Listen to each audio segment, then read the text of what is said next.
on va rentrer dans une ère dans laquelle les innovations majeures sont des innovations qui viendront du développement de l'intelligence. Les robots vont remplacer, vont venir, vont pas remplacer l'homme, mais vont venir augmenter les performances.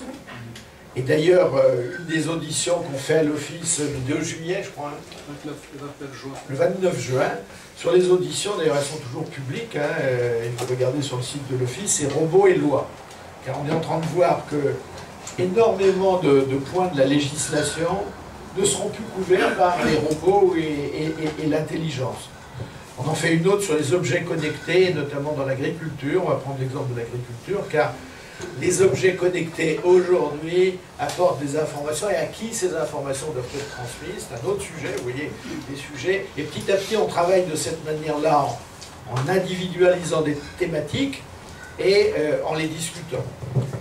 J'en profite pour dire que sur ce sujet de l'intelligence, vous êtes invités, vos associations sont invitées, on a un réseau européen de Technology Assessment, qui s'appelle l'European Parliamentary Office of Technology Assessment, dont j'assure la présidence pour l'année 2015. Et le 24 septembre, on va consacrer, donc on a, ça consiste en 3 réunions annuelles, 2 ou 3 réunions annuelles dans le pays de celui qui assure la présidence. C'était la Norvège l'année dernière, sera l'Autriche l'année prochaine. Et donc, nous, notre réunion du 24 septembre, elle sera consacrée au thème de l'innovation pour lutter contre le réchauffement climatique. Et donc, ce sera, on a demandé la labellisation de la COP21, ce sera avant la COP21.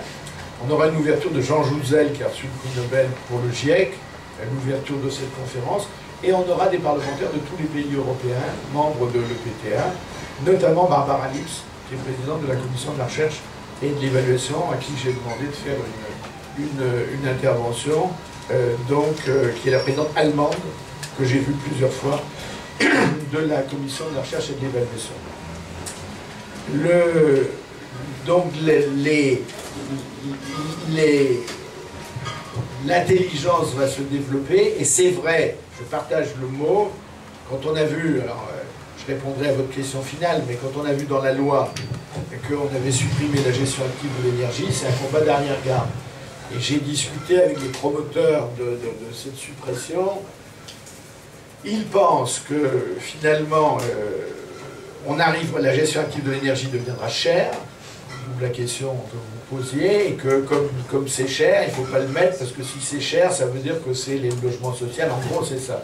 C'est un discours qui, à mon avis, ne tient pas. Mais c'est un discours qu'il faut contrer, mais il faut essayer de le contrer en disant au contraire que si jamais on réduit les charges de manière forte et définitive, y compris dans le logement social, il faut se débrouiller pour que le locataire ait une partie de ce bénéfice, qu'il n'y ait pas que... Donc il faut trouver du gagnant-gagnant sur ce sujet-là. Mais aujourd'hui, l'idée de dire on n'arrive pas globalement à financer, et c'est les plus précaires qui n'auront pas accès à cela, c'est un peu l'idée qui est sous-tendue par ceux qui refusent l'introduction de la gestion active. Deuxièmement, il y a une autre partie, c'est qu'il y a quand même une bataille entre isolation et gestion active. Qui n'est pas dite, mais qui existe. Et il faut trouver là l'équilibre. Donc on a rétabli, comme vous avez vu, ça a été compliqué parce que j'ai dû aller voir la ministre sur ces amendements pour réobtenir les arbitrages. Vous avez vu que c'est passé très vite en deuxième lecture, ceux qui suivent ça, et c'était négocié avant. Moins vous en dites, plus vous êtes sûr de votre résultat. Quand vous parlez beaucoup, ça veut dire que vous n'êtes pas du tout sûr de gagner. Donc ça c'est le point, et je crois que Jean-Pierre Boudieu a eu raison de le dire. Sur les bureaux d'études qui posent la question de la garantie décennale. C'est évident que la qualité des prestations de la construction joue un rôle dans la performance énergétique. Et c'est pour ça que je parle effectivement de performance réelle, et que nous parlons de performance réelle. Il faut que l'artisan le pose bien, avec le réseau RGE. Il faut que le locataire ait une partie de ce bénéfice, qu'il n'y ait pas que... Donc il faut trouver du gagnant-gagnant sur ce sujet-là. Mais aujourd'hui, l'idée de dire on n'arrive pas globalement à financer, et c'est les plus précaires qui n'auront pas accès à cela, c'est un peu l'idée qui est sous-tendue par ceux qui refusent l'introduction de la gestion active. Deuxièmement, il y a une autre partie, c'est qu'il y a quand même une bataille entre isolation et gestion active. Qui n'est pas dite, mais qui existe. Et il faut trouver là l'équilibre. Donc on a rétabli, comme vous avez vu, ça a été compliqué parce que j'ai dû aller voir la ministre sur ces amendements pour réobtenir les arbitrages. Vous avez vu que c'est passé très vite en deuxième lecture, ceux qui suivent ça, et c'était négocié avant. Moins vous en dites, plus vous êtes sûr de votre résultat. Quand vous parlez beaucoup, ça veut dire que vous n'êtes pas du tout sûr de gagner. Donc ça c'est le point, et je crois que Jean-Pierre Bougnot a raison de le dire. Sur les bureaux d'études qui posent la question de la garantie décennale. C'est évident que la qualité des prestations de la construction joue un rôle dans la performance énergétique. C'est pour ça que je parle effectivement de performance réelle, et que nous parlons de performance réelle. Il faut que l'artisan le pose bien, avec le réseau RGE. Il faut qu'il n'y ait pas que les systèmes de ventilation soient installés avec soin. Il faut que toutes les parties du bâtiment soient bien faites.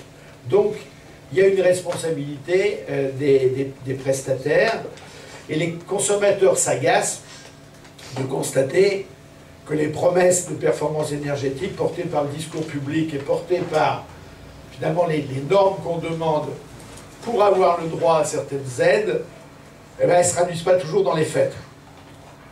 Donc dans la loi, bien que c'était un peu à l'écart de nos compétences, on a retenu une approche de nature contractuelle qu'on a conçue avec les liens de juristes, d'associations de consommateurs notamment, c'est-à-dire pas d'aller jusqu'à une obligation de résultat, mais parce que ce sera très compliqué à mettre en place une obligation de résultat quand finalement l'utilisation du bien diffère.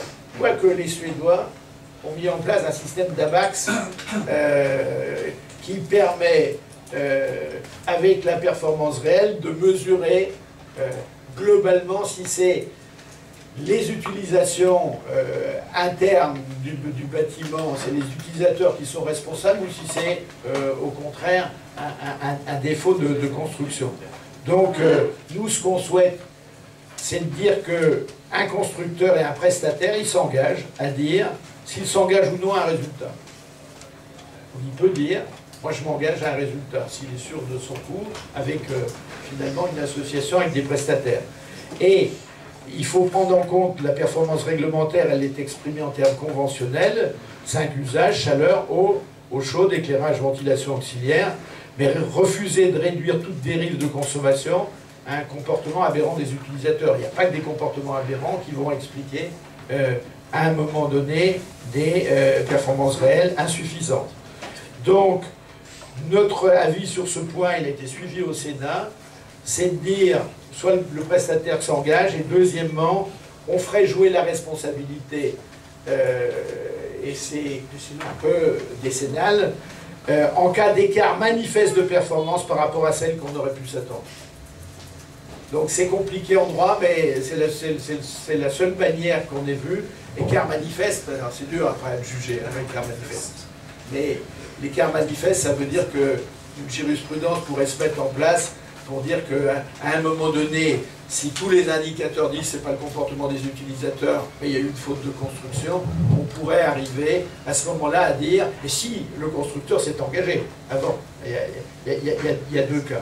Mais c'est un sujet compliqué, qui était un peu, qu'on a traité, nous, de manière périphérique, parce que c'était plus dans notre domaine initial d'activité.